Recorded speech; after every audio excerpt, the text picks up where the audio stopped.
ਸਤਿ ਸ਼੍ਰੀ ਅਕਾਲ ਜੀ, ਸਵਾਗਤ ਹੈ ਤੁਹਾਡਾ। ਤੁਸੀਂ ਦੇਖ ਰਹੇ ਹੋ ਦਾ ਪੰਜਾਬ ਸ਼ੋਅ। ਅੱਜ ਪਹੁੰਚੇ ਹਾਂ ਪਿੰਡ ਹੋਤੀਪੁਰ, ਜ਼ਿਲ੍ਹਾ ਸੰਗਰੂਰ ਦੇ ਵਿੱਚ। ਤੇ ਪਿੰਡ ਅੱਜ ਤੁਹਾਨੂੰ ਇਹ ਦਿਖਾਉਂਦੇ ਆ ਕਿ ਕਿੰਨਾ ਵਧੀਆ ਜਿਹੜਾ ਇਹ ਪਿੰਡ ਇਹ ਬਣਾਇਆ ਗਿਆ ਹੈਗਾ। ਸਰਪੰਚ ਦੀ ਮਿਹਨਤ ਸਦਕਾ ਉਹਨਾਂ ਨੇ ਪਿੰਡ ਬਣਾਇਆ ਤੇ ਕਿਵੇਂ ਉਹਨਾਂ ਦੇ ਇਹ ਪਿੰਡ ਨੂੰ ਸੋਹਣਾ ਬਣਾਉਣ ਦਾ ਜਿਹੜਾ ਖਿਆਲ ਆਇਆ। ਪੂਰੀ ਗੱਲਬਾਤ ਉਹਨਾਂ ਤੋਂ ਜਾਣਦੇ ਹਾਂ ਤੇ ਮਿਲਾਉਂਦੇ ਹਾਂ ਤੁਹਾਨੂੰ ਸਰਪੰਚ ਸਾਹਿਬ ਦੇ ਨਾਲ। ਸਵਾਗਤ ਹੈ ਸਰਪੰਚ ਸਾਹਿਬ। ਸਤਿ ਸ਼੍ਰੀ ਅਕਾਲ ਜੀ। ਸਭ ਤੋਂ ਪਹਿਲਾਂ ਇਹ ਜਾਣਨਾ ਚਾਹੁੰਦੇ ਹਾਂ ਕਿ ਜਿਵੇਂ ਤੁਸੀਂ ਨੇ ਪਿੰਡ ਦੀ ਇਹ ਨੁਹਾਰ ਬਦਲੀ ਹੈਗੀ, ਇਹਦਾ ਵਿਚਾਰ ਕਿਵੇਂ ਆਇਆ ਤੁਹਾਡੇ ਮਨ ਦੇ ਵਿੱਚ? ਸਰ ਜੀ, ਇੱਦਾਂ ਇਹ ਹੈ ਕਿ ਸਭ ਤੋਂ ਪਹਿਲਾਂ ਮੈਂ ਧੰਨਵਾਦ ਕਰਦਾ ਤੁਹਾਡਾ ਦਾ ਪੰਜਾਬ ਵਾਲਿਆਂ ਦਾ, ਜਿਨ੍ਹਾਂ ਨੇ ਇੱਥੇ ਆਉਣ ਦੀ ਮਤਲਬ ਖੇਚਲ ਕੀਤੀ ਔਰ ਸਮਝਿਆ ਕਿ ਉੱਥੇ ਜਾਣਾ ਚਾਹੀਦਾ, ਕਿਉਂਕਿ ਤੁਹਾਡੇ ਆਉਣ ਦੇ ਨਾਲ ਹੀ ਲੋਕਾਂ ਦੇ ਵਿੱਚ ਜਾਗਰੂਕਤਾ ਆਉਂਦੀ ਹੈ ਨਾ। ਔਰ ਜਿੱਥੇ ਤੱਕ ਰਹੀ ਗੱਲ ਪਿੰਡ ਦੇ ਵਿਕਾਸ ਦੀ, ਇਹ ਸੁਪਨਾ ਸੀਗਾ ਸਾਡੇ ਮੇਰੇ ਫਾਦਰ ਸਾਹਿਬ ਦਾ, ਕਿਉਂਕਿ ਉਹ ਪਹਿਲਾਂ ਵੀ 15 ਸਾਲ ਸਰਪੰਚ ਸੀਗੇ, ਕਾਫੀ ਪੁਰਾਣੇ ਸਮਿਆਂ ਦੇ ਵਿੱਚ ਸ਼ੁਰੂ ਦੇ ਪਹਿਲੇ ਸਰਪੰਚ ਸੀਗੇ ਹੈ ਨਾ ਜੀ। ਤੇ ਉਹਨਾਂ ਦੀ ਜਿਹੜੀ ਜਾਗ ਸੀਗੀ ਉਹ ਲੱਗੀ ਸੀਗੀ, ਉਹ ਕਹਿੰਦੇ ਵੀ ਆਪਾਂ ਸੋਹਣੇ ਕੰਮ ਕਰਨੇ ਆ। ਸੋ ਉਹਨਾਂ ਦਾ ਜਿਹੜਾ ਸੋਚ ਸੀਗੀ ਉਹਨੂੰ ਅੱਗੇ ਤੋਰਿਆ ਗਿਆ। ਔਰ 2019 ਦੇ ਵਿੱਚ ਜਦੋਂ 18 ਦੇ ਵਿੱਚ ਜਿਹੜੀ ਪਿਛਲੇ ਪਲਾਨ ਤੋਂ ਬਾਅਦ ਜਿਹੜੀ ਇਲੈਕਸ਼ਨ ਹੋਈ ਹੈ, ਉਦੋਂ ਅਸੀਂ ਨੇ ਇਸ ਪਿੰਡ ਦਾ ਵਿਕਾਸ ਕਰਨ ਬਾਰੇ ਸੋਚਿਆ ਬਣਨ ਤੋਂ ਬਾਅਦ। ਸੋ ਇਹ ਅੱਜ ਤੁਹਾਡੇ ਸਾਹਮਣੇ ਇਹ ਪਿੰਡ ਹੈ। ਲੜੀਵਾਰ ਹੌਲੀ ਹੌਲੀ ਚੱਲ ਕੇ ਅਸੀਂ ਅੱਜ ਇੱਥੋਂ ਤੱਕ ਪਹੁੰਚੇ ਹਾਂ। ਔਰ ਜਿਹੜਾ ਬਾਕੀ ਦਾ ਪਿੰਡ ਰਹਿ ਚੁੱਕਿਆ ਉਹਨੂੰ ਵੀ ਅਸੀਂ ਜਲਦੀ ਮਤਲਬ ਪੂਰਾ ਕਰਾਂਗੇ। ਤੇ ਦੇਖਿਆ ਜਾਵੇ ਜਿਵੇਂ ਤਸਵੀਰਾਂ ਬਣਾਈਆਂ ਗਈਆਂ ਨੇ ਕੰਧਾਂ ਦੇ ਉੱਪਰ, ਵਧੀਆ ਇੱਕ ਲਿਖੇ ਗਏ ਨੇ, ਵਾਕ ਲਿਖੇ ਗਏ ਨੇ, ਲੋਕਾਂ ਨੂੰ ਵਧੀਆ ਸੁਨੇਹਾ ਜਾਂਦਾ ਹੈ। ਇਹਦਾ ਵਿਚਾਰ ਮਨ 'ਚ ਕਿਵੇਂ ਆਇਆ? ਇਹਦਾ ਜੀ ਪਹਿਲਾਂ ਜਿਹੜੇ ਬੇਸਿਕ ਜੇ ਕੰਮ ਹੁੰਦੇ ਆ ਗਲੀਆਂ ਦੇ ਨਾਲੀਆਂ ਦੇ ਹੈ ਨਾ, ਉਹ ਅਸੀਂ ਪਹਿਲੇ ਸਾਲ ਦੇ ਵਿੱਚ ਹੀ ਕੰਪਲੀਟ ਕਰ ਲਏ ਸੀਗੇ। ਸੋ ਉਸ ਕਰਨ ਤੋਂ ਬਾਅਦ ਸ਼ਾਇਦ ਪੰਚਾਇਤਾਂ ਇਹੀ ਸਮਝਦੀਆਂ ਨੇ ਵੀ ਉਹਨਾਂ ਦਾ ਸਿਰਫ ਕੰਮ ਹੈ ਗਲੀਆਂ ਨਾਲੀਆਂ ਹੀ ਬਣਾਉਣਾ, ਪਰ ਮੈਨੂੰ ਨਹੀਂ ਲੱਗਦਾ ਕਿ ਇਹ ਸਿਰਫ ਇੱਥੋਂ ਤੱਕ ਹੀ ਸੀਮਤ ਹੈ। ਪੰਚਾਇਤ ਦਾ ਬਹੁਤ ਵੱਡਾ ਸਾਰਾ ਰੋਲ ਹੁੰਦਾ ਪਿੰਡ ਦੀ ਤਰੱਕੀ ਦੇ ਵਿੱਚ। ਔਰ ਜੇ ਅਸੀਂ ਗੱਲ ਕਰਦੇ ਹਾਂ ਤਾਂ ਹੀ ਇਹ ਸਾਡਾ ਵਿਚਾਰ ਜਿਹੜਾ ਆਇਆ ਵੀ ਕਿਉਂ ਨਾ ਆਪਾਂ ਕੁਝ ਹਟ ਕੇ ਸੁਸਾਇਟੀ ਨੂੰ ਇੱਕ ਸੁਨੇਹਾ ਵੀ ਦਈਏ। ਸੋ ਇਹ ਜਿਹੜਾ ਵਿਚਾਰ ਇਹਦੇ ਜ਼ਰੀਏ ਅਸੀਂ ਉਹਨੂੰ ਪੂਰਾ ਕਰਨ ਦੀ ਕੋਸ਼ਿਸ਼ ਕੀਤੀ ਹੈ। ਔਰ ਜਿਹੜੇ ਸਾਡੇ ਰਿਲੀਜਨ ਦੇ ਨਾਲ ਮਤਲਬ ਸੰਬੰਧਿਤ ਕੋਟਸ ਨੇ ਜਾਂ ਜਿਹੜੇ ਮੁਹਾਵਰੇ ਨੇ ਜਾਂ ਸ਼੍ਰੀ ਗੁਰੂ ਗ੍ਰੰਥ ਸਾਹਿਬ ਦੀ ਗੁਰਬਾਣੀ ਦੇ ਵਿੱਚੋਂ ਲੈ ਕੇ ਜਿਹੜੇ ਇੱਥੇ ਅਸੀਂ ਉਕਾਰੇ ਨੇ ਕੰਧਾਂ ਦੇ ਉੱਤੇ, ਜਦੋਂ ਵੀ ਕੋਈ ਉਹਨੂੰ ਪੜ੍ਹਦਾ ਤਾਂ ਉਹਦੇ ਮਨ ਦੇ ਵਿੱਚ ਉਹ ਜਿਹੜੀ ਧਾਰਨਾ ਪੈਦਾ ਹੁੰਦੀ ਹੈ, ਉਹਨੂੰ ਕੁਝ ਸਿੱਖਣ ਤੋਂ ਵੀ ਮਿਲਦਾ। ਖਾਸ ਕਰਕੇ ਜਿਹੜੀ ਸਾਡੀ ਨੌਜਵਾਨ ਪੀੜ੍ਹੀ ਹੈ ਉਹ ਵੀ ਸਾਡੇ ਧਰਮ ਦੇ ਨਾਲ ਜੁੜਦੀ ਹੈ, ਕਿਉਂਕਿ ਸਾਡਾ ਜਿਹੜਾ ਪੰਜਾਬੀ ਧਰਮ ਹੈ ਉਹ ਬਹੁਤ ਹੀ ਮਹਾਨ ਧਰਮ ਹੈ। ਜਿਹੜਾ ਉਹ ਸਾਡਾ ਵਿਰਸਾ ਜਿਹੜਾ ਉਹ ਬਹੁਤ ਮਹਾਨ ਹੈ। ਤੇ ਰਹੀ ਗੱਲ ਜਿਵੇਂ ਆਪਾਂ ਦੇਖਦੇ ਹਾਂ ਹਰਿਆਲੀ ਹੈ, ਰੁੱਖ ਵਧੀਆ ਲਗਾਏ ਗਏ ਨੇ ਤੁਹਾਡੇ ਵੱਲੋਂ, ਕੋਈ ਪਾਰਕ ਵਗੈਰਾ ਪਿੰਡ ਦੇ ਵਿੱਚ ਬਣਾਇਆ ਗਿਆ ਹੋਵੇ? ਕਿਉਂਕਿ ਦੇਖਿਆ ਜਾਵੇ ਤਾਂ ਲੋਕਾਂ ਨੂੰ ਟਹਿਲ ਪਹਿਲ ਵੀ ਜ਼ਰੂਰੀ ਹੈ, ਸੈਰ ਕਰਨਾ, ਸੈਰ ਸਪਾਟਾ ਲੋਕਾਂ ਦੇ ਲਈ ਜ਼ਰੂਰੀ ਹੈਗਾ। ਪਾਰਕ ਦੇ ਵਿੱਚ ਬੱਚਿਆਂ ਦਾ ਖੇਡਣਾ, ਜਿਹੜਾ ਪਿੰਡ ਦੇ ਹੁੰਦੇ ਨੇ ਉਹਨਾਂ ਦਾ ਖੇਡਣਾ ਜ਼ਰੂਰੀ ਹੈਗਾ। ਕੁਛ ਹੈਗਾ ਇਸ ਤਰ੍ਹਾਂ ਦਾ ਪਿੰਡ 'ਚ? ਬਿਲਕੁਲ ਜੀ, ਵੇਖੋ ਰੁੱਖਾਂ ਦਾ ਮਨੁੱਖੀ ਜੀਵਨ ਦੇ ਨਾਲ ਬਹੁਤ ਡੂੰਘਾ ਨਾਤਾ ਹੈ, ਕਿਉਂਕਿ ਜਿੱਥੇ ਹਰਿਆਵਲ ਹੈ ਉੱਥੇ ਕਹਿੰਦੇ ਕੁਦਰਤ ਵਸਦੀ ਹੈ। ਤੇ ਸਾਡੇ ਪਿੰਡ ਦੀ ਇੱਥੋਂ ਤੱਕ ਮੈਂ ਗੱਲ ਕਰਦਾ, ਸਾਡਾ ਪਿੰਡ ਦੇ ਕੋਲ ਜਿਹੜੀ ਸ਼ਾਮਲਾਟ ਜ਼ਮੀਨ ਹੈ ਉਹ ਪਿੰਡੋਂ ਬਾਹਰ ਹੋਣ ਕਰਕੇ ਪਿੰਡ ਦੇ ਅੰਦਰ ਇਸ ਤਰ੍ਹਾਂ ਦੀ ਕੋਈ ਜਗ੍ਹਾ ਤਾਂ ਨਹੀਂ ਹੈਗੀ ਜਿੱਥੇ ਪਾਰਕ ਸਥਾਪਿਤ ਕੀਤਾ ਜਾ ਸਕੇ। ਪਰ ਪਿਛਲੇ ਕਾਫੀ ਸਮੇਂ ਤੋਂ, ਲੰਮੇ ਸਮੇਂ ਤੋਂ ਕੰਮ ਨੇ ਜਿਹੜੇ ਉਹ ਹੋਏ ਨਹੀਂ ਸੀਗੇ। ਸੋ ਇਹਨਾਂ ਸਾਲਾਂ ਦੇ ਵਿੱਚ ਕੰਮਾਂ ਦੀ ਗਿਣਤੀ ਬਹੁਤ ਜ਼ਿਆਦਾ ਹੈ। ਸੋ ਅਸੀਂ ਲੜੀਵਾਰ ਉਹਨਾਂ ਨੂੰ ਹੌਲੀ ਹੌਲੀ ਕਰਕੇ ਪੂਰਾ ਕਰ ਰਹੇ ਹਾਂ। ਤੇ ਇਹਦੇ ਵਿੱਚ ਜਿੱਥੇ ਅਸੀਂ ਪਹਿਲਾਂ ਕਰ ਸਕਦੇ ਸੀਗੇ ਉਹ ਅਸੀਂ ਰੁੱਖ ਲਾਏ ਆ, ਰੁੱਖਾਂ ਦੇ ਨਾਲ ਜਿਹੜੀ ਹਰਿਆਵਲ ਹੈ ਤੁਸੀਂ ਦੇਖ ਸਕਦੇ ਹੋ। ਉਸ ਤੋਂ ਬਾਅਦ ਸਾਡਾ ਇੱਥੇ ਸ਼ਮਸ਼ਾਨ ਘਾਟ ਸੀਗਾ, ਜਿੱਥੇ ਇਕੱਲੇ ਪਿੰਡ ਦੇ ਨਹੀਂ, ਬਾਹਰੋਂ ਬਹੁਤ ਦੂਰੋਂ ਕੋਈ ਬੰਦਾ ਕਿਤੋਂ ਆਉਂਦਾ, ਕੋਈ ਕਿਤੋਂ ਆਉਂਦਾ। ਸੋ ਅਸੀਂ ਉੱਥੇ ਇੱਕ ਪਾਰਕ ਬਣਾਇਆ ਜਿਹੜਾ, ਸੋ ਉਹਨੂੰ ਅਸੀਂ ਅਜੇ ਪੂਰਾ ਕੀਤਾ। ਇਸ ਤੋਂ ਬਾਅਦ ਅੱਗੋਂ ਅਸੀਂ ਨੇ ਇੱਕ ਸਕੂਲ ਦੇ ਵਿੱਚ ਪਾਰਕ ਹੈ ਜਿਹੜਾ ਉਹ ਪ੍ਰਵਾਨ ਕਰਵਾ ਕੇ ਲਿਆਂਦਾ ਨਰੇਗਾ ਤੋਂ, ਜਲਦੀ ਅਸੀਂ ਉਹਨੂੰ ਬਣਾਵਾਂਗੇ। ਉਸ ਦੇ ਨਾਲ ਹੀ 2 ਏਕੜ ਦੇ ਵਿੱਚ ਅਸੀਂ ਜਗ੍ਹਾ ਛੱਡੀ ਹੋਈ ਹੈ ਪੰਚਾਇਤੀ ਜ਼ਮੀਨ ਸ਼ਾਮਲਾਟ ਦੀ, ਉਹਦੇ ਵਿੱਚ ਅਸੀਂ ਸਟੇਡੀਅਮ ਦੇ ਨਾਲ ਪਾਰਕ ਬਣਾ ਕੇ ਦੇਵਾਂਗੇ, ਜਿਹੜਾ ਪਾਰਕ ਕਮ ਸਟੇਡੀਅਮ ਹੋਊਗਾ, ਜਿਹਦੇ ਵਿੱਚ ਲੋਕ ਰਾਤ ਨੂੰ ਸੈਰ ਵੀ ਕਰ ਸਕਦੇ ਆ ਔਰ ਜਿਹੜੇ ਬੱਚੇ ਆ ਉਹ ਸਵੇਰੇ ਕਸਰਤ ਵੀ ਕਰ ਸਕਦੇ ਆ, ਜਿਹਦੇ ਨਾਲ ਤੰਦਰੁਸਤੀ ਵੀ ਬਰਕਰਾਰ ਰਹੂਗੀ। ਸੋ ਇਹ ਤੁਹਾਡੇ ਕੰਮ ਨੇ ਜਿਹੜੇ ਪਿੰਡ ਦੇ ਜਿਹੜੇ ਬਾਕੀ ਰਹਿੰਦੇ ਨੇ, ਇਸ ਦੇ ਉੱਤੇ ਅੱਗੇ ਤੁਸੀਂ ਆਉਣ ਵਾਲੇ ਟਾਈਮ 'ਚ ਪ੍ਰੋਜੈਕਟ ਦੇ ਉੱਤੇ ਤੁਸੀਂ ਕੰਮ ਕਰੋਗੇ? ਬਿਲਕੁਲ ਜੀ। ਤੇ ਰਹੀ ਗੱਲ, ਜੇ ਆਪਾਂ ਗੱਲ ਕਰੀਏ ਤਾਂ ਦੇਖਿਆ ਜਾਂਦਾ ਹੈ ਕਿ ਕੋਈ ਸਰਪੰਚ ਕਿਹੜੀ ਪਾਰਟੀ ਨਾਲ ਸੰਬੰਧਿਤ ਹੁੰਦਾ, ਕੋਈ ਕਿਹੜੀ ਪਾਰਟੀ ਨਾਲ ਸੰਬੰਧਿਤ ਹੁੰਦਾ। ਜਿਵੇਂ ਸਰਪੰਚ ਮੰਨ ਕੇ ਚੱਲੀ ਅੱਜ ਕੱਲ੍ਹ ਕਾਂਗਰਸ ਪਾਰਟੀ ਨਾਲ ਸੰਬੰਧਿਤ ਹੁੰਦੇ ਨੇ, ਜ਼ਿਆਦਾ ਪੈਸਾ ਉਹਨਾਂ ਨੂੰ ਮਿਲਦਾ ਹੈ, ਕਾਂਗਰਸ ਪਾਰਟੀ ਵੱਲੋਂ ਪੈਸਾ ਲੈ ਵੀ ਆਉਂਦੇ ਨੇ ਸਰਪੰਚ, ਇਹ 'ਚ ਕੋਈ ਸ਼ੱਕ ਨਹੀਂ ਹੈਗਾ। ਤਾਂ ਸਵਾਲ ਇੱਥੇ ਇਹੀ ਹੈ ਕਿ ਤੁਸੀਂ ਕਿਹੜੀ ਪਾਰਟੀ ਨਾਲ ਸੰਬੰਧ ਰੱਖਦੇ ਹੋ? ਮੈਂ ਜੀ, ਮੇਰੇ ਬਜ਼ੁਰਗ ਵੀ ਔਰ ਸਾਡਾ ਸਾਰਾ ਪਰਿਵਾਰ ਕਾਂਗਰਸ ਪਾਰਟੀ ਦੇ ਨਾਲ ਸੰਬੰਧ ਰੱਖਦਾ। ਸ਼੍ਰੀਮਤੀ ਹਰਜਿੰਦਰ ਕੌਰ ਜੀ ਭੱਠਲ ਸਾਡੇ ਬੜੇ ਹੀ ਸਤਿਕਾਰਯੋਗ ਲੀਡਰ ਨੇ ਔਰ ਸਾਬਕਾ ਮੁੱਖ ਮੰਤਰੀ ਪੰਜਾਬ ਵੀ ਰਹੇ ਨੇ। ਅਸੀਂ ਉਸ ਪਾਰਟੀ ਦੇ ਨਾਲ ਸੰਬੰਧ ਦਾ ਬਿਲੋਂਗ ਕਰਦੇ ਹਾਂ। ਤੇ ਉਹਨਾਂ ਦੇ ਦਿਸ਼ਾ ਨਿਰਦੇਸ਼ ਦੇ ਨਾਲ ਹੀ, ਉਹਨਾਂ ਦੇ ਥਾਪੜੇ ਦੇ ਨਾਲ ਹੀ ਅਸੀਂ ਅੱਜ ਇੱਥੋਂ ਤੱਕ ਪਹੁੰਚੇ ਹਾਂ। ਸੋ ਉਹਨਾਂ ਦਾ ਜਿਹੜਾ ਹੱਥ ਹੈ ਉਹ ਸਾਡੇ ਸਿਰ ਤੇ ਹੈ।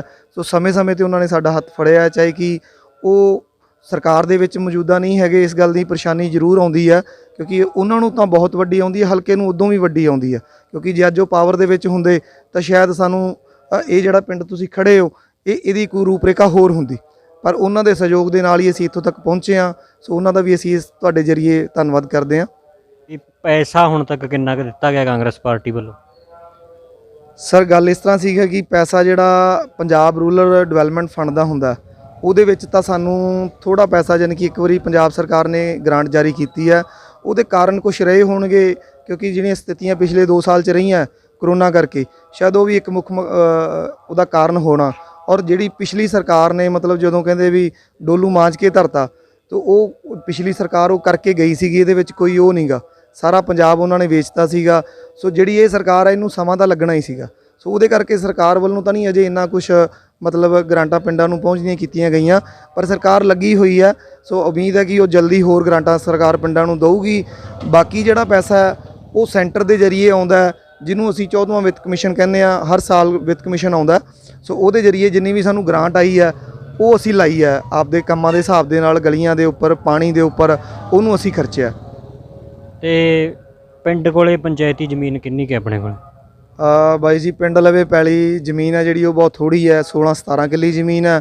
ਉਹਦੇ ਵਿੱਚ ਵੀ ਮਾੜੀ ਕਿਸਮਤ ਇਹ ਰਹੀ ਹੈ ਕਿ ਜਦੋਂ ਪੰਜਾਬ ਸਰਕਾਰ ਨੇ ਸਾਡੇ ਇੱਥੇ ਜਿਹੜੀ ਜ਼ਮੀਨ ਹੈ ਉਹਦੇ ਵਿੱਚ ਕਨੈਕਸ਼ਨ ਹੈ ਨਹੀਂਗਾ, ਪਰ ਜਦੋਂ ਉਹਨਾਂ ਨੇ ਕਨੈਕਸ਼ਨ ਦਿੱਤਾ ਉਦੋਂ ਦੀ ਪੰਚਾਇਤ ਨੇ ਉਹਨੂੰ ਵਾਪਸ ਕਰਤਾ, ਕਿਉਂਕਿ ਉਹ ਜ਼ਮੀਨ ਨੂੰ ਮਤਲਬ ਅੱਗੇ ਨਹੀਂ ਸੀ ਲਿਜਾਣਾ ਚਾਹੁੰਦੇ, ਉਹ ਮਤਲਬ ਕੁਝ ਕਰਨਾ ਨਹੀਂ ਸੀ ਚਾਹੁੰਦੇ। ਤੇ ਉਸ ਚੀਜ਼ ਦਾ ਵੀ ਸਾਨੂੰ ਬਹੁਤ ਨੁਕਸਾਨ ਹੋਇਆ। ਪਰ ਅਸੀਂ ਪਿਛਲੇ ਸਾਲ ਜਿਹੜੇ ਠੇਕੇਦਾਰ ਨੇ ਉਹਨਾਂ ਦੇ ਨਾਲ ਵਾਅਦਾ ਕੀਤਾ ਸੀਗਾ ਕਿ ਅਸੀਂ ਇਹਦੇ ਵਿੱਚ ਕਨੈਕਸ਼ਨ ਲਾ ਕੇ ਦੇਵਾਂਗੇ, ਪਰ ਅਜੇ ਤੱਕ ਸਾਨੂੰ ਕਨੈਕਸ਼ਨ ਮਿਲਿਆ ਤਾਂ ਨਹੀਂਗਾ। ਪਰ ਉਮੀਦ ਹੈ ਕਿ ਜਲਦੀ ਮਿਲ ਜਾਊਗਾ, ਜਦੋਂ ਵੀ ਇਹ ਇਲੈਕਸ਼ਨਾਂ ਦੇ ਕੋਲ ਜਾ ਕੇ ਚਲੋ ਪੋਸੀਬਲ ਹੋ ਜਾਂਦੀਆਂ ਬੜੀਆਂ ਗੱਲਾਂ ਜਿਹੜੀਆਂ ਆਮ ਸਮੇਂ 'ਚ ਨਹੀਂ ਹੁੰਦੀਆਂ। ਤੇ ਉਹ ਜ਼ਮੀਨ ਅਸੀਂ 16 ਕਿੱਲਿਆਂ ਦੀ ਜਿਹੜੀ ਆਮਦਨ ਹੈ ਉਹ ਹੁਣ ਕੋਈ 45-50 ਹਜ਼ਾਰ ਨੂੰ ਫਿਰ ਵੀ ਠੇਕੇ ਚੜ੍ਹਦੀ ਹੈ, ਕਿਉਂਕਿ ਅਸੀਂ ਪਿੰਡ ਦੇ ਜਿਹੜੇ ਠੇਕੇਦਾਰ ਨੇ ਉਹਨਾਂ ਨੂੰ ਮਿਹਨਤ ਕੀਤੀ, ਕਿਉਂਕਿ ਪਹਿਲਾਂ ਅਸੀਂ ਉਹਦੀ ਜਿਹੜੀ ਪਮਾਇਸ਼ ਸੀਗੀ ਉਹ ਸਹੀ ਕੀਤੀ। ਉਹ ਜਿਹੜੀ ਕਿਉਂਕਿ ਪਹਿਲਾਂ ਹੁੰਦਾ ਕੀ ਸੀਗਾ ਕਿ ਜ਼ਮੀਨ ਅਗਲਾ ਠੇਕੇ ਲੈ ਲੈਂਦਾ ਸੀ, ਪਰ ਕਿੱਲੇ ਦੇ ਵਿੱਚੋਂ ਅੱਧਾ ਕਿੱਲਾ ਹੀ ਵਾਹੁੰਦਾ ਸੀਗਾ, ਅੱਧਾ ਕਿਸੇ ਨੇ ਨੱਪੇ ਹੀ ਹੁੰਦਾ ਸੀਗਾ। ਸੋ ਉਹ ਅਸੀਂ ਕੰਮ ਜਿਹੜਾ ਪੰਚਾਇਤ ਨੇ ਸਭ ਤੋਂ ਵੱਡਾ ਕੀਤਾ, ਮੈਂ ਕਹਿੰਦਾ, ਜਿਹਦੇ 'ਚ ਮੇਰੇ ਸਾਰੇ ਮੈਂਬਰ ਵੀ ਮੇਰੇ ਨਾਲ ਸੀਗੇ, ਨਗਰ ਵਾਸੀ ਸਾਡੇ ਨਾਲ ਸੀਗੇ, ਉਹ ਅਸੀਂ ਕੀਤਾ। ਉਸ ਤੋਂ ਬਾਅਦ ਉਹ ਜ਼ਮੀਨ ਆ ਜਿਹੜੀ ਉਹ ਠੇਕੇ 'ਤੇ ਚੜ੍ਹਨ ਲੱਗੀ ਜੀ ਵਧੀਆ, ਅਤੇ ਸਾਰਾ ਅਸੀਂ ਉਹਦੇ ਵਿੱਚ ਲੇਜ਼ਰ ਕਰਾਇਆ ਵਗੈਰਾ ਮਾਰ ਕੇ ਉਹਨੂੰ ਪੱਧਰਾ ਕੀਤਾ। ਅਤੇ ਹੁਣ ਉਮੀਦ ਹੈ ਕਿ ਜਦੋਂ ਕਨੈਕਸ਼ਨ ਲੱਗ ਗਿਆ ਉਹਦੀ ਹੋਰ ਹੈ ਜਿਹੜੀ ਬੋਲੀ ਹੋਰ ਵੀ ਉੱਤੇ ਜਾ ਸਕਦੀ ਆ, ਜਿਹਦੇ ਨਾਲ ਪਿੰਡ ਨੂੰ ਕਾਫੀ ਜ਼ਿਆਦਾ ਫਾਇਦਾ ਹੋਊਗਾ। ਤਸਵੀਰਾਂ ਲਗਾਈਆਂ ਗਈਆਂ ਨੇ ਲੇਖਕਾਂ ਦੀਆਂ, ਗੁਰੂਆਂ ਦੀਆਂ, ਤੇ ਇਹ ਵਿਚਾਰ ਕਿਵੇਂ ਆਇਆ ਤੁਹਾਡੇ ਮਨ? ਵੀਰ ਜੀ, ਇਹ ਕਿ ਜਿਹੜੀ ਨੌਜਵਾਨ ਪੀੜ੍ਹੀ ਹੈ ਨਾ, ਉਹ ਕੁਛ ਤਾਂ ਇੰਗਲਿਸ਼ ਦੇ ਪਿੱਛੇ ਲੱਗ ਕੇ ਜਾਂ ਇੰਗਲਿਸ਼ ਮੀਡੀਅਮ ਦਾ ਜ਼ੋਰ ਹੋਣ ਕਰਕੇ ਉਹ ਸਾਡੇ ਜਿਹੜੇ ਵਿਰਸੇ ਦੇ ਜਿਹੜੀਆਂ ਚੰਗੀਆਂ ਚੀਜ਼ਾਂ ਨੇ ਉਹਨਾਂ ਤੋਂ ਦੂਰ ਹੋ ਗਈ। ਚਾਹੇ ਕਿ ਉਹਦੇ 'ਚ ਕੋਈ ਵੀ ਸਿੱਖਿਅਕ ਨੀਤੀ ਦਾ ਆਪਾਂ ਕਸੂਰ ਮੰਨ ਸਕਦੇ ਹਾਂ, ਹੋਣਾ ਤਾਂ ਕੁਛ ਹੋਰ ਚਾਹੀਦਾ ਸੀ, ਹੋ ਕੁਛ ਹੋਰ ਰਿਹਾ। ਸੋ ਸਾਡਾ ਇਹ ਵਿਚਾਰ ਸੀਗਾ ਕਿ ਕਿਉਂ ਨਾ ਸਾਡੀ ਆਉਣ ਵਾਲੀ ਪੀੜ੍ਹੀ ਨੂੰ ਜਾਂ ਸਾਡੇ ਹੋਣ ਵਾਲੇ ਲੋਕਾਂ ਨੂੰ ਵਿਰਸੇ ਦੇ ਨਾਲ ਜੋੜਿਆ ਜਾਵੇ, ਸਾਡੇ ਧਰਮ ਦੇ ਨਾਲ ਜੋੜਿਆ ਜਾਵੇ, ਕਿਉਂਕਿ ਸਾਡਾ ਜਿਹੜਾ ਧਰਮ ਹੈ ਬਹੁਤ ਮਹਾਨ ਧਰਮ ਹੈ। 10 ਗੁਰੂਆਂ ਨੇ ਬਲਿਦਾਨ ਦੇ ਕੇ ਸਾਨੂੰ ਇੱਥੋਂ ਤੱਕ ਇੱਕ ਵੱਖਰੀ ਪਛਾਣ ਦਿੱਤੀ ਹੈ।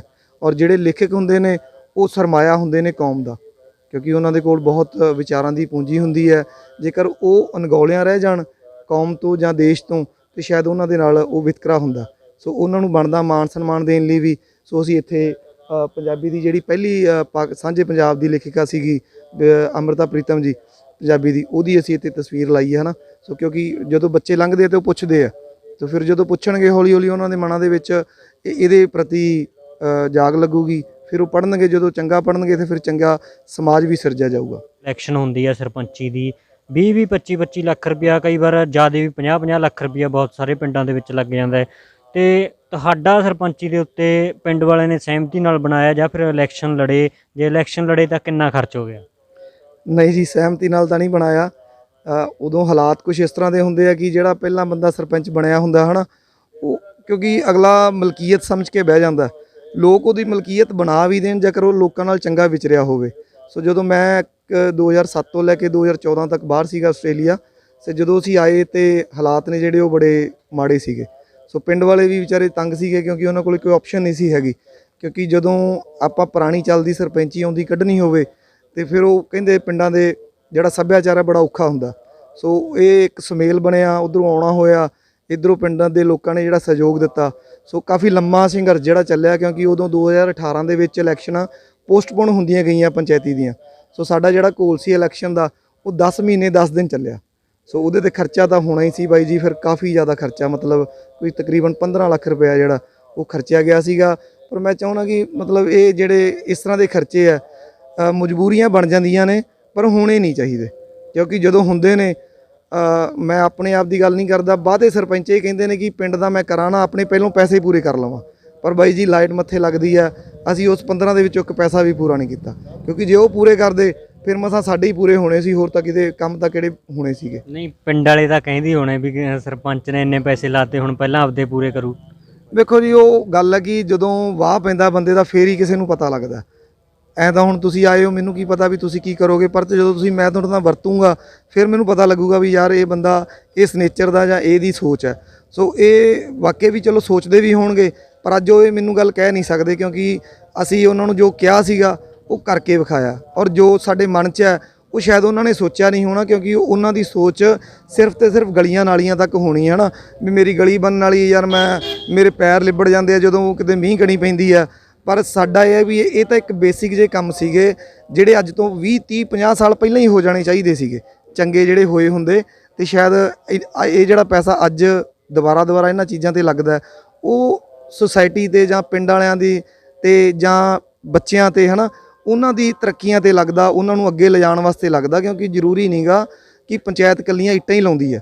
ਪੰਚਾਇਤ ਇੱਟਾਂ, ਹੁਣ ਅਸੀਂ ਆਹ ਕੰਮ ਕੀਤਾ ਬਾਈ ਜੀ, ਇਹਦੇ ਥੱਲੇ ਹੀ ਸੀਵਰੇਜ ਚੱਲਦਾ, ਇਸ ਫੁੱਟਪਾਥ ਲੱਗੇ ਹੋਏ ਤੇ ਉੱਤੇ ਕੋਈ ਟ੍ਰੈਫਿਕ ਨਹੀਂ ਜਾਣੀ। ਇਹਨੂੰ ਤੁਸੀਂ 50 ਸਾਲ ਪੱਟੋਗੇ ਤਾਂ ਖੁਸ਼ੀ ਨਾਲ ਤਾਂ ਚਾਹੇ ਪੱਟ ਲਿਓ, ਉਦੋਂ ਪਹਿਲਾਂ ਇਹਨੂੰ ਪੱਟਣ ਦੀ ਲੋੜ ਨਹੀਂ। ਔਰ ਜੇਕਰ ਅਸੀਂ 5 ਸਾਲਾਂ ਦੀ, ਮੈਂ ਮੋਟੀ ਜੀ ਗੱਲ ਕਰਾਂ, ਸਾਡੇ ਕੋਲ 20-25 ਲੱਖ ਰੁਪਈਆ 5 ਸਾਲਾਂ ਦੀ ਸ਼ਾਮਲਾਟ ਜ਼ਮੀਨ ਦਾ ਹੋਊਗਾ, ਤੇ ਜੇ ਅਸੀਂ ਗਲੀਆਂ ਨਾਲੀਆਂ ਦਾ ਸਾਡਾ ਕੰਮ ਪੂਰਾ ਹੋ ਜਾਂਦਾ ਤਾਂ ਉਹ 20-25 ਲੱਖ ਰੁਪਈਆ ਅਸੀਂ ਪਿੰਡ ਦੇ ਕਿਸੇ ਵੀ ਚੰਗੇ ਕੰਮ ਤੇ ਲਾ ਸਕਦੇ ਹਾਂ। ਕੋਈ ਮੈਡੀਕਲੀ ਸਹੂਲਤ ਦੇ ਸਕਦੇ ਹਾਂ ਲੋਕਾਂ ਨੂੰ, ਕੋਈ ਉਹਨਾਂ ਦੇ ਬੱਚਿਆਂ ਲਈ ਟਿਊਸ਼ਨ ਦਾ ਪ੍ਰਬੰਧ ਕਰ ਸਕਦੇ ਹਾਂ, ਕੋਈ ਉਹਨਾਂ ਦੇ ਬੱਚਿਆਂ ਦੇ ਖੇਡਣ ਦੇ ਲਈ ਅਸੀਂ ਕੋਈ ਕੋਚ ਮਤਲਬ ਰੱਖ ਸਕਦੇ ਹਾਂ। ਇਹ ਜ਼ਰੂਰੀ ਥੋੜੀ ਹੈ ਕਿ ਪੰਚਾਇਤ ਕੋਲ ਇੱਕੋ ਹੀ ਕੰਮ ਹੈ, ਜਾਂ ਨਲਕੇ ਲਾਈ ਜਾਓ ਜਾਂ ਇੱਟਾਂ ਲਾਈ ਜਾਓ। ਕੰਮ ਕਰੋ, ਤਸੱਲੀ ਨਾਲ ਕਰੋ, ਕਿ ਅਗਲੇ ਸਾਲ ਤੁਹਾਨੂੰ ਉਹ ਕੰਮ ਦੁਬਾਰਾ ਨਾ ਕਰਨਾ ਪਏ। ਸਰਪੰਚ ਸਾਹਿਬ, ਜਿਵੇਂ ਕੰਧਾਂ ਦੇ ਉੱਤੇ ਰੰਗ ਹੋਇਆ ਹੈ, ਸ਼ੀਸ਼ੇ ਲੱਗੇ ਹੋਏ ਨੇ ਮੋੜਾਂ ਦੇ ਉੱਤੇ, ਲਾਈਟਾਂ ਲੱਗੀਆਂ ਹੋਈਆਂ ਨੇ ਹਰ ਇੱਕ ਘਰ ਦੇ ਅੱਗੇ, ਕਦੇ ਕਿਸੇ ਨੇ ਵੀ ਵਿਰੋਧ ਤਾਂ ਨਹੀਂ ਕੀਤਾ ਵੀ ਮੈਂ ਆਪਣੇ ਘਰ ਦੇ ਉੱਪਰ ਪੇਂਟ ਨਹੀਂ ਕਰਾਉਣਾ, ਤਸਵੀਰਾਂ ਨਹੀਂ ਛਪਾਉਣੀਆਂ? ਨਹੀਂ, ਇਹਦੇ ਵਿੱਚ ਨਹੀਂ ਭਾਜੀ, ਉਹ ਸਗੋਂ ਤਾਂ ਖੁਸ਼ ਹੁੰਦੇ ਨੇ, ਕਿਉਂਕਿ ਦੀਵਾਰ ਤਾਂ ਉਹਨਾਂ ਨੇ ਪੇਂਟ ਕਰਾਉਣੀ ਸੀਗੀ। ਇਹਦੇ ਵਿੱਚ ਅਸੀਂ ਨੇ, ਪੰਚਾਇਤ ਨੇ ਔਰ ਪਿੰਡ ਵਾਸੀਆਂ ਨੇ ਰਲ ਕੇ ਸਹਿਯੋਗ ਦਿੱਤਾ। ਇਹ ਇਕੱਲਾ ਪੰਚਾਇਤ ਦਾ ਵੀ ਕੰਮ ਨਹੀਂਗਾ, ਉਹਨਾਂ ਦਾ ਵੀ ਇਹਦੇ ਵਿੱਚ ਸਹਿਯੋਗ ਹੈਗਾ। ਸੋ ਸਗੋਂ ਖੁਸ਼ੀ ਦੇ ਨਾਲ ਉਹਨਾਂ ਨੇ ਕਿਹਾ ਵੀ ਇੱਕ ਚੰਗੀ ਚੀਜ਼ ਹੈ ਜਿਹਦੇ ਤੋਂ ਪੜ੍ਹ ਕੇ ਸਾਨੂੰ ਵੀ ਕੁਝ ਸਿੱਖਣ ਨੂੰ ਮਿਲਦਾ। ਸੋ ਉਹਨਾਂ ਨੇ ਇਹਦੀ ਸਗੋਂ ਸ਼ਾਬਾਸ਼ੀ ਦਿੱਤੀ ਹੈ ਵੀ ਐਡਾ ਸੋਹਣਾ ਕੰਮ ਹੈ ਜਿਹੜਾ, ਕਿਉਂਕਿ ਜਦੋਂ ਕਿਤੇ ਉਹਨਾਂ ਦੇ ਰਿਸ਼ਤੇਦਾਰ ਆਉਂਦੇ ਆ ਤੇ ਉਹ ਵੀ ਇਹ ਚੀਜ਼ ਵੇਖ ਕੇ ਖੁਸ਼ ਹੁੰਦੇ ਆ। ਔਰ ਜਿਹੜੇ ਮੋੜਾਂ ਤੇ ਸ਼ੀਸ਼ੇ ਨੇ, ਇਹ ਵੀਰੇ ਜ਼ਰੂਰੀ ਨੇ, ਕਿਉਂਕਿ ਮੋੜਾਂ ਦੇ ਉੱਤੇ ਜਿਹੜੇ ਐਕਸੀਡੈਂਟ ਨੇ, ਕਿਉਂਕਿ ਅੱਜ ਕੱਲ ਰਫ਼ਤਾਰ ਹੈ ਜਿਹੜੀ ਉਹ ਬਹੁਤ ਜ਼ਿਆਦਾ ਹੈ ਵਹੀਕਲਾਂ ਦੀ, ਸੋ ਉਹਦੀ ਬਚਾਅ ਲਈ ਇਹ ਬਹੁਤ ਜ਼ਰੂਰੀ ਸੀਗਾ। ਸੋ ਅਸੀਂ ਇਹ ਜਿਹੜੇ ਲਾਏ ਆ ਸ਼ੀਸ਼ੇ, ਇਸ ਕਰਕੇ ਲਾਏ ਆ। ਤੇ ਇਲਾਕੇ 'ਚ ਕਿਸੇ ਸਰਪੰਚ ਤੋਂ ਤੁਸੀਂ ਪ੍ਰਭਾਵਿਤ ਹੋਵੋ, ਜਿਹਨੇ ਵਧੀਆ ਕੰਮ ਕੀਤੇ ਹੋਣ, ਕਿਸੇ ਬਾਰੇ ਕੁਝ ਕਹਿਣਾ ਚਾਹੁੰਦੇ ਹੋ? ਬਾਈ ਜੀ, ਜਦੋਂ ਅਸੀਂ ਸਾਡਾ ਆਪਣਾ ਬਲਾਕ ਜਿਹੜਾ ਅੰਦਾਣਾ ਟਮੂਨਕ ਹੈ, ਹਨਾ, ਇਹਦੇ ਵਿੱਚ 39 ਪਿੰਡ ਨੇ, ਔਰ ਜਦੋਂ ਮੈਂ ਬਣਿਆ ਸੀਗਾ, ਕਿਉਂਕਿ ਮੈਨੂੰ ਇਹ ਗੱਲ ਪਤਾ ਲੱਗੀ ਸਾਡੇ ਸੈਕਟਰੀ ਸਾਹਿਬਾਨ ਤੋਂ, ਹਨਾ, ਜਾਂ ਸਾਡੇ ਸਟਾਫ ਤੋਂ, ਵੀ ਪਿਛਲੇ ਜਿਹੜੇ ਪਲਾਨ ਸੀ ਉਹ 'ਚ ਬਾਹਮਣੀ ਵਾਲਾ ਇੱਕ ਪਿੰਡ ਸੀਗਾ, ਉੱਥੇ ਸਾਡੇ ਇਸ ਮੂਨਕ ਬਲਾਕ 'ਚ ਜੇ ਕੰਮ ਹੋਇਆ ਤਾਂ ਸਿਰਫ ਇਕੱਲੇ ਬਾਹਮਣੀ ਵਾਲੇ ਹੋਇਆ ਸੀਗਾ। ਸੋ ਮੈਂ ਅੱਜ ਤੱਕ ਦੇਖਣ ਤਾਂ ਨਹੀਂ ਉਹਨੂੰ ਗਿਆ, ਪਰ ਆਪਾਂ ਨੂੰ ਵੀ ਲੱਗਾ ਕਿ ਆਪਾਂ ਵੀ ਚੰਗਾ ਕਰਾਂਗੇ, ਲੋਕ ਆਪਣਾ ਵੀ ਨਾਂ ਲੈਣਗੇ ਜਿਵੇਂ ਉਹਦਾ ਲੈਂਦੇ ਆ। ਸੋ ਉਹਦੇ ਤੋਂ ਥੋੜ੍ਹਾ ਜਿਹਾ ਲੱਗਦਾ ਸੀਗਾ, ਹਨਾ, ਵੀ ਉਹਦਾ ਨਾਮ ਵੀ ਮਨ ਦੇ ਵਿੱਚ ਆਉਂਦਾ ਸੀਗਾ। ਫਿਰ YouTube ਦੇ ਉੱਤੇ ਵੀ ਕਾਫੀ ਪਿੰਡ ਦੇਖੇ ਜਿਹੜੇ ਚੰਗੇ ਸੀਗੇ, ਸੋ ਉਹਨਾਂ ਤੋਂ ਵੀ ਪ੍ਰੇਰਨਾ ਮਿਲੀ ਹੈ ਚੰਗਾ ਕੰਮ ਕਰਨ ਦੀ। ਸੋ ਅੱਗੇ ਵੀ ਇਲੈਕਸ਼ਨ ਆਉਣਗੇ, ਦੁਬਾਰਾ ਕੋਈ ਉਮੀਦ ਹੋਵੇ ਵੀ ਪਿੰਡ ਵਾਲੇ ਜਿਤਾਉਣਗੇ, ਤੁਹਾਨੂੰ ਦੁਬਾਰਾ ਖੜੇ ਹੋਣ ਦੀ ਉਮੀਦ ਵੀ ਹੋਰ ਪਿੰਡ ਵਾਸਤੇ ਵਧੀਆ ਕਰਾਂਗੇ? ਇਹ ਬਾਈ ਜੀ ਗੱਲ ਇਸ ਤਰ੍ਹਾਂ ਵੀ ਕਦੀ ਵੀ ਕਿਸੇ ਨੇ ਇਕੱਠੀਆਂ ਦੋ ਨਹੀਂ ਮੰਗੀਆਂ, ਅਗਲਾ ਇੱਕ ਹੀ ਮੰਗਦਾ, ਬਾਬਾ ਜੀ ਇੱਕ ਦੇ ਦੇ, ਇੰਨੀ ਇੱਜ਼ਤ ਰੱਖ ਲੈ, ਬਹੁਤ ਆ। ਸੋ ਆਪਣਾ ਜਿਹੜਾ ਟਾਰਗੇਟ ਉਹ 2024 ਤੱਕ ਹੈ। ਸੋ ਅੱਗੇ ਜੇਕਰ ਮਾਲਕ ਨੇ ਲਿਖਿਆ ਹੋਊਗਾ ਤਾਂ ਵੇਖ ਲਵਾਂਗੇ, ਪਰ ਜਿੱਥੇ ਜਿੰਨਾ ਟਾਈਮ ਰਵਾਂਗੇ ਇਮਾਨਦਾਰੀ ਨਾਲ, ਰਵਾਂਗੇ ਨੀਅਤ ਨਾਲ। ਸੋ ਜੇ ਲੱਗਦਾ ਹੋਇਆ ਪਿੰਡ ਵਾਲਿਆਂ ਨੂੰ ਵੀ ਇਹਦੇ ਕਰਕੇ ਸਾਡਾ ਸਮਾਂ ਖਰਾਬ ਹੋਇਆ, ਤਾਂ ਆਪਾਂ ਬਾਈ ਜੀ ਬਿਲਕੁਲ ਇਸ ਦੇ ਵਿੱਚ ਦੁਬਾਰਾ ਪੰਗਾ ਨਹੀਂ ਲਵਾਂਗੇ। ਪਰ ਜੇ ਉਹ ਇੱਕ ਵਿਸ਼ਵਾਸ ਜ਼ਾਹਰ ਕਰਨਗੇ, ਜਿਤਾਉਣਗੇ, ਤਾਂ ਫਿਰ ਔਰ ਵਾਹਿਗੁਰੂ ਕਿਰਪਾ ਕਰੂਗਾ ਤਾਂ ਹੋਰ ਵੀ ਸੇਵਾ ਨਿਭਾਵਾਂਗੇ, ਕਿਉਂਕਿ ਜ਼ਰੂਰੀ ਨਹੀਂਗਾ ਕਿ ਬਾਹਰਲੇ ਮੁਲਕਾਂ ਦੇ ਵਿੱਚ ਹੀ ਮੁਲਕ ਸੋਹਣਾ ਹੋ ਸਕਦਾ। ਧਰਤੀ ਵੀ ਉਹੀ ਹੈ, ਬਜਾਏ ਕਿ ਬਲਕਿ ਲੋਕ ਉਹਦੇ ਨਾਲੋਂ ਵੀ ਸਾਡੇ ਮਿਹਨਤੀ ਨੇ, ਸਾਡੇ ਹੀ ਲੋਕ ਉੱਧਰ ਜਾ ਕੇ ਮਿਹਨਤ ਕਰਦੇ ਆ, ਤੇ ਕਿਉਂ ਨਾ ਇਹਨਾਂ ਨੂੰ ਉਹ ਜਿਹੜੀਆਂ ਸਹੂਲਤਾਂ ਨੇ ਦਿੱਤੀਆਂ ਜਾਣ। ਤੇ ਮੇਰਾ ਤਾਂ ਇਹ ਸੋਚ ਹੈ ਕਿ ਹੋਰ ਜੇ ਸਮਾਂ ਮਿਲੂਗਾ ਤਾਂ ਉਹਦਾ ਵੀ ਉਹਦੇ ਤੇ ਦਿਲ ਜਾਨ ਦੇ ਨਾਲ ਕੰਮ ਕਰਾਂਗੇ। ਸਰਪੰਚ ਸਾਹਿਬ, ਇੱਕ ਪੜ੍ਹੇ ਲਿਖੇ ਸਰਪੰਚ ਦਾ ਹੋਣਾ ਜ਼ਰੂਰੀ ਹੈ। ਬਹੁਤ ਸਾਰੇ ਪਿੰਡਾਂ 'ਚ ਅਨਪੜ੍ਹ ਸਰਪੰਚ ਨੇ, ਇਹਦੇ ਬਾਰੇ ਤੁਸੀਂ ਕੀ ਸੋਚਦੇ ਹੋ? ਬਿਲਕੁਲ ਵੀਰ ਜੀ, ਅੱਜ ਕੱਲ ਇਹਨਾਂ ਨੂੰ ਰੱਖਣਾ ਚਾਹੀਦਾ ਹੈ, ਕਿਉਂਕਿ ਜਿਹੜਾ ਸਿਸਟਮ ਹੈ, ਜਿਹੜਾ ਅੱਜ ਕੱਲ ਦਾ ਦੌਰ ਹੈ, ਜਿਹੜਾ ਯੁੱਗ ਹੈ, ਉਹ ਵਾਕਿਆ ਹੀ ਪੜ੍ਹੇ ਲਿਖੇ ਦਾ ਰਹਿ ਗਿਆ, ਕਿਉਂਕਿ ਹਰ ਚੀਜ਼ ਆਨਲਾਈਨ ਹੋ ਗਈ। ਔਰ ਜਿਹੜਾ ਸਰਪੰਚ ਨਹੀਂ ਪੜ੍ਹਿਆ, ਆਪਾਂ ਉਹਨੂੰ ਵੀ ਦੋਸ਼ ਨਹੀਂ ਦੇ ਸਕਦੇ, ਪਰ ਉਹਨੂੰ ਖੁਦ ਨੂੰ ਸੋਚਣਾ ਚਾਹੀਦਾ ਵੀ ਮੈਂ ਜਦੋਂ ਇੱਕ ਅੱਗੇ ਮੇਰੇ ਕਾਗਜ਼ ਪਿਆ, ਮੈਂ ਉਹਨੂੰ ਪੜ੍ਹ ਹੀ ਨਹੀਂ ਸਕਦਾ ਤੇ ਮੈਂ ਪਿੰਡ ਦੀ ਜ਼ਿੰਮੇਵਾਰੀ ਕੀ ਕਰੂੰਗਾ। ਸੋ ਮੈਂ ਤਾਂ ਪਹਿਲਾਂ ਕਹੂੰਗਾ ਕਿ ਜਿਹੜੇ ਪੜ੍ਹੇ ਨਹੀਂਗੇ ਉਹਨਾਂ ਨੂੰ ਇਸ ਲਾਈਨ ਦੇ ਵਿੱਚ ਆਉਣਾ ਨਹੀਂ ਚਾਹੀਦਾ, ਜੇਕਰ ਉਹ ਆਪਣੇ ਪਿੰਡ ਦਾ ਭਲਾ ਮੰਗਦੇ ਆ, ਜੇਕਰ ਵਾਕਈ ਉਹ ਲੋਕਾਂ ਦੇ ਭਲਾ ਕਰਨਾ ਚਾਹੁੰਦੇ ਆ, ਤਾਂ ਉਹਨਾਂ ਨੂੰ ਆਪਣੇ ਬੱਚਿਆਂ ਨੂੰ, ਕਿਸੇ ਨੂੰ ਜਿਹੜਾ ਨੌਜਵਾਨ ਹੈ ਉਹਨੂੰ ਅੱਗੇ ਕਰਨ, ਜਾਂ ਜਿਹੜਾ ਪਿੰਡ ਦੇ ਵਿੱਚ ਉਹਨਾਂ ਨੂੰ ਲੱਗਦਾ ਕਿ ਕਾਬਲ ਹੈ। ਕਿਉਂਕਿ ਅੱਜ ਕੱਲ ਕਾਫੀ ਚੀਜ਼ਾਂ ਨੇ ਜਿਹੜੀਆਂ ਜੀਓ ਟੈਗ ਦੇ ਨਾਲ ਆ ਗਈਆਂ, ਜਿਹੜੀਆਂ ਡੋਂਗਲ ਦੇ ਨਾਲ ਆ ਗਈਆਂ, ਉਹ ਹੁਣ ਐਵੇਂ ਕਿਸੇ ਦੇ ਅੱਗੇ ਢੋਲ ਵਜਾਈ ਜਾਈਏ ਹੈ ਨਾ, ਤੇ ਉਹ ਪਤਾ ਨਹੀਂ ਲੱਗਣਾ ਅਨਪੜ੍ਹ ਬੰਦੇ ਨੂੰ। ਸੋ ਪੜ੍ਹਿਆ ਲਿਖਿਆ ਦਾ ਯੁੱਗ ਹੈ, ਉਹਨਾਂ ਨੂੰ ਹੀ ਮੌਕਾ ਵੀ ਦੇਣਾ ਚਾਹੀਦਾ, ਤੇ ਉਹਨਾਂ ਦੇ ਨਾਲ ਹੀ ਪਿੰਡ ਦਾ ਵਿਕਾਸ ਹੋ ਸਕਦਾ। ਸਮਾਂ ਬਦਲ ਗਿਆ, ਬਦਲਦੇ ਸਮੇਂ ਨਾਲ ਲੋਕਾਂ ਨੂੰ ਵੀ ਆਪਣੀ ਸੋਚ ਬਦਲ ਲੈਣੀ ਚਾਹੀਦੀ ਹੈ। ਲਾਸਟ ਸਵਾਲ ਕਰਨ ਲੱਗਿਆ ਸਰਪੰਚ ਸਾਹਿਬ ਦੇ, ਨਸ਼ੇ ਦੇ ਉੱਤੇ ਪੰਜਾਬ 'ਚ ਹਰ ਵੇਲੇ ਗੱਲ ਚੱਲਦੀ ਹੈ। ਤੁਹਾਡਾ ਪਿੰਡ ਕਿੰਨਾ ਕੁ ਦੂਰ ਹੈ ਨਸ਼ਿਆਂ ਤੋਂ, ਤੇ ਜੇ ਕੋਈ ਹੈਗਾ ਥੋੜ੍ਹਾ ਬਹੁਤਾ ਤਾਂ ਤੁਸੀਂ ਇਸ ਦੇ ਲਈ ਕੋਈ ਯਤਨ ਕੀਤਾ ਹੈ? ਕਾਫੀ ਅਸੀਂ ਵੱਖ-ਵੱਖ ਟਾਈਮ ਦੇ ਉੱਤੇ ਮਤਲਬ ਕਰਦੇ ਵੀ ਰਹਿੰਦੇ ਆ, ਹੈ ਨਾ। ਅਸੀਂ ਗ੍ਰਾਮ ਸਭਾ ਵੀ ਕਰਦੇ ਆ ਪਿੰਡ ਦੀ, ਉਹਦੇ ਵਿੱਚ ਵੀ ਲੋਕ ਬੈਠਦੇ ਨੇ, ਔਰ ਮੈਸੇਜ ਵੀ ਸਾਡਾ ਇੱਕ ਡੈਪੋ ਗਰੁੱਪ ਬਣਿਆ ਹੋਇਆ, ਜਿਹੜਾ ਕੈਪਟਨ ਸਰਕਾਰ ਨੇ ਬਣਾਇਆ ਸੀ ਨਸ਼ਿਆਂ ਦੇ ਖਿਲਾਫ। ਤਾਂ ਉਹਦੇ ਜ਼ਰੀਏ ਵੀ ਅਸੀਂ ਮੈਸੇਜ ਕਰਦੇ ਰਹਿੰਦੇ ਆ। ਕਾਫੀ ਜ਼ਿਆਦਾ ਹੱਦ ਤੱਕ ਤੁਸੀਂ ਕਹਿ ਸਕਦੇ ਹੋ ਕਿ 90-95% ਜਿਹੜਾ ਸਾਡਾ ਪਿੰਡ ਹੈ ਉਹ ਇਸ ਕੰਮ ਤੋਂ ਰਹਿਤ ਹੈ। ਤੋ ਸਾਰਾ ਜਿਹੜੇ ਪਰਿਵਾਰ ਨੇ, ਬੜੇ ਵਧੀਆ ਪਰਿਵਾਰ ਨੇ, ਸੋਚ ਸਾਰੇ ਮਿਹਨਤੀ ਲੋਕ ਨੇ, ਸੋ ਆਪਣਾ ਉਹ ਕਰਦੇ ਨੇ। ਕੋਈ ਇੱਕ ਦੋ ਵਿੱਚ ਹੁੰਦੇ ਵੀ ਹੈ ਜੀ, ਕੋਈ ਸਾਡਾ ਵਿਰਸਾ ਵੀ ਹੈ, ਸ਼ਾਮ ਦਾ ਪੈਗ ਪੁੱਗ ਤਾਂ ਫਿਰ ਬੰਦਾ ਲਾ ਹੀ ਲੈਂਦਾ, ਥਕਾਵਟ ਬਹੁਤ ਹੋ ਜਾਂਦੀ ਹੈ ਨਾ, ਕਈ ਲੋਕ ਨੇ, ਹੈ ਨਾ। ਪਰ ਉਹਦੇ 'ਚ ਵੀ ਅੱਜ ਕੱਲ੍ਹ ਬਹੁਤ ਸੁਧਾਰ ਨੇ, ਬਹੁਤ ਲੋਕ ਛੱਡਦੇ ਜਾਂਦੇ ਆ ਇਹ ਚੀਜ਼ਾਂ।